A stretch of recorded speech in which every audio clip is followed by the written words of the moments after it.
I remember sitting down in a conference room and watching this purple and blue FPS game on console and scratching my head and saying, was this really going to be it? Was this going to be the thing that defined Xbox?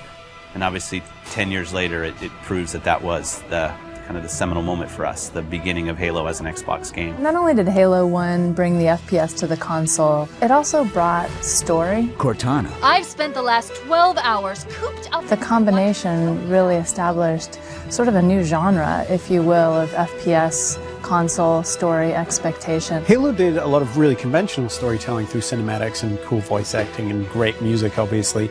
But I think some of the storytelling that happens in Halo that's most inspiring to me is the storytelling that happens through the environment in the sandbox. While you were hit with all this great fiction that you could really kind of delve into and try to understand more about, at the same time you could just pick it up and play. All of that kind of came together to make a game that had not necessarily was completely different than what previous shooters had done, but got all of its individual formulas so excellently perfect. You had this incredible first-person shooter experience that I don't think anyone had ever even come close to before it. Halo was the beginning of me playing console games with my friends, and that's still how I always think about it.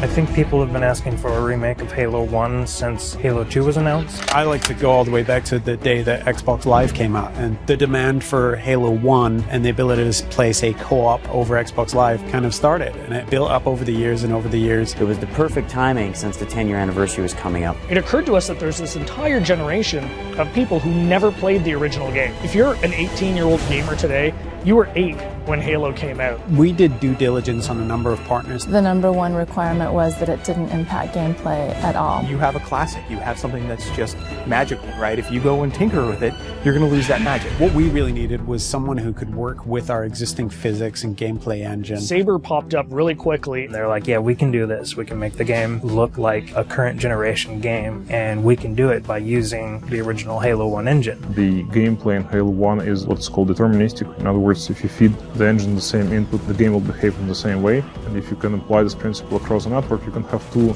game worlds completely in sync. So rather than simulate Halo's original gameplay or Halo's original physics, we're able to actually use them completely. So the car is nice and shiny, but the engine is fairly old, but so we had to make sure that it all kind of fits together. And then we had to speed up the engine to make sure it works in today's world. We've done some deliberate things. The library is easier to navigate now. We use lighting and textures to make it a little bit simpler. The pillars are covered in holograms on one side, or they're more decorated on the other side. From what we've noticed, it actually seems to help people that aren't familiar with the library figure out where they're going. Truth and Reconciliation is one of the best examples I can give. If you come to that first interaction and then you make your way towards a cliff, you can look up and see this unbelievable skybox. And so having all these updated graphics has really made the game, to me, just more immersive. I still remember the first time I saw someone switch to graphics. I didn't know that was actually going to be a feature until I saw someone do it. In a lot of ways, it was a very, very fine balancing act. Because again, we're running all the original Halo 1 animations, so it's the original Halo 1 skeletons for those characters needed to be rebound into the updated meshes that we had brought over from Halo Reach and from Halo 3. For example, the Elite actually has an elongated neck, so they're a little bit more squat and compact. Cracking the case in 30 seconds. Welcome back, sir. We'll have you battle-ready stacked. Master Chief's iconic, and he has to look like a hero, and he has to look just right. Chief's armor was a tough process. We went back and forth on that for a long time. Originally, we were using a Mark V armor that's built in the multiplayer component of Reach. We just kept coming back, and it just didn't look like Master Chief. The first stuff we put out around E3, I think the forum reaction was instantly, Chief looks wrong, his visor's too big, the color's all wrong. Some people thought we were doing it intentionally as a retro. If you saw the original Chief from like 1999 era, he had a really tall, very matte reflective helmet. It actually looked similar to that. The thing about this group working on this project is that we are very, very passionate about getting this right. We iterated on that probably 6-7 months before we finally got a final Chief's armor that I think looks awesome. One of the number one asks that we had for a Halo remake was we want co-op over live. The original Halo 1 campaign experience had already been designed for cooperative play. You notice when you're getting out of the initial cryotube, there's actually 2 cryotubes for cinematic. It definitely creates another challenge for us when you're playing with somebody else, but we obviously wanted to support that. The code base was built 10, if not 15 years ago, so we had to figure out how this code base is structured, how it was designed. We had a lot of people work really long hours to make it happen and to really really code it ultimately from scratch. It's pretty seamless, so you'll go into the campaign lobby, and there you'll see your friends who are online playing the game. You fire off an invite to a friend, and they'll be able to join you, allowing you to play what was originally a split-screen cooperative campaign experience, now across live.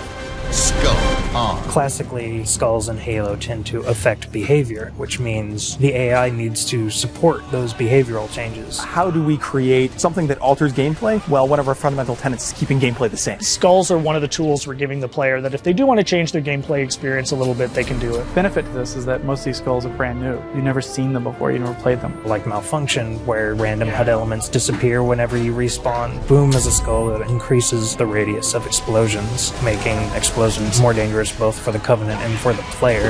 That in combination with something like Grunt Funeral means that you become very afraid of grunts.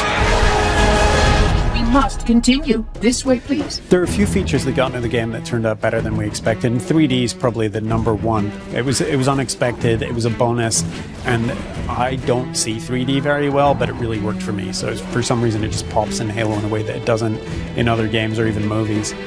Yeah, I'd say the feature that surprised me the most was Connect. So we've got a number of voice commands throughout the course of the game. Things like grenade, reload. At a point during the game when you're playing, you can say analyze, and this mode comes up where you can almost capture items. So you move your cursor over, say, an elite or a grunt, and in the library, you can go in there and see the things you've captured, move the model around in 3D, and it gives you a bit of a breakdown and explanation of what those characters are.